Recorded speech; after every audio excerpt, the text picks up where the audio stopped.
حافظ بن حجر عسقلانی رحمۃ اللہ تعالی کی کتاب، اس کا نام اصابہ، علمی دنیا میں بڑا نام ہے ان کا۔ حافظ بن حجر عسقلانی تو خیر بہت بڑے انسان ہیں، لیکن ان کی کتاب بھی بڑی عجیب کتاب ہے۔ اس موضوع پر سلف صالحین نے جتنی کتابیں بھی لکھی ہیں، سب سے جامع کتاب حافظ بن حجر عسقلانی کی۔ تو حافظ ابن حجر عسقلانی نے نبی کریم صلی اللہ علیہ وسلم کی حضرت صفیہ جو پھوپھی ہیں ان کے تذکرے ساتھ 3 اور پھوپھیوں کے تذکرہ کیا، وہ بھی صاحب ایمان تھی۔ ان میں حضرت امیمہ بھی ہیں جو حضرت زینب کی والدہ ہیں رضی اللہ تعالی عنہ۔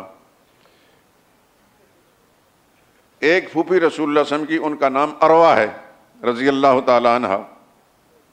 ایک پھوپھی حضور صلی اللہ علیہ وسلم کی صاحب ایمان، ان کا نام عاتقہ ہے رضی اللہ تعالی عنہ۔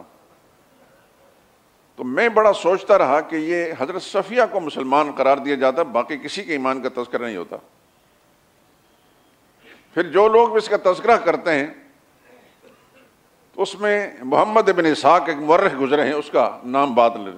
اس نے کہا ہے کہ صفیہ کے علاوہ کوئی بھی ایمان نہیں لائی۔ مجھے بڑی حیرت سی ہوتی کہ ان صاحب کو کیا چڑ ہے رسول اللہ صلی اللہ علیہ وسلم کی ازواج مطہرات سے۔ کتابوں کے مطالعے کے دوران ایسا معلوم ہوا کہ یہ صاحب رسول اللہ صلی اللہ علیہ وسلم کی پھوپھیوں سے، صحابہ سے بھی ایسا ہی ہے، صحابہ کے معاملے میں اسی طرح ہی ہیں، بڑے بخیل ہیں وہ۔ تو ایک بہت بڑے محدث گزرے ہیں یحییٰ بن سعید القطان، انہوں نے کہا اشہد انہ کذاب، میں گواہی دیتا ہوں کہ محمد بن اسحاق کذاب ہے۔ امام مالک رحمۃ اللہ تعالی، امام دار الہجرت مدینہ کے امام، ابو حنیفہ رحمہ اللہ کے زمانے کے، یہ 2 شخصیتیں بڑی ہیں، امام ابو حنیفہ رحمۃ اللہ تعالی، امام مالک۔ اور امام مالک پہلے انسان ہیں جو حدیث پڑھانے والے ہیں۔ امام مالک جب حدیث پڑھا رہے تھے، امام بخاری پیدا بھی نہیں ہوئے تھے اس زمانے میں۔ امام بخاری کے شاگردوں کے اندر امام محمد بن حسن شیبانی ہیں جو ابو حنیفہ کے چھوٹے شاگرد ہیں، اور محمد بن حسن شیبانی کے شاگرد امام شافعی ہیں،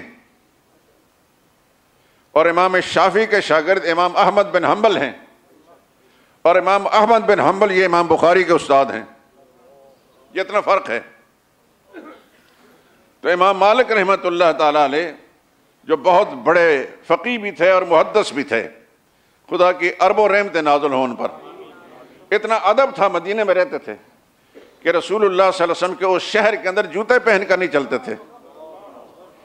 اتنا ادب تھا حضور صلی اللہ علیہ وسلم کا ان کے دل کے اندر کہ شاگرد جب حدیث کی روایت پڑھتے، الفاظ پڑھتے، اس کی تشریح کرتے وقت ذرا دھیمے الفاظ سے بولتے۔ پوچھنے والے نے جب پوچھ لیا کہ شاگرد جس آواز کے ساتھ حدیث سناتا ہے، آپ اس سے پست آواز کے اندر اس کی تشریح بیان فرماتے ہیں، فرمایا کہ وہ حدیث نبی کریم صلی اللہ علیہ وسلم کی زبان مبارک سے نکلی، حضور کی آواز ہے۔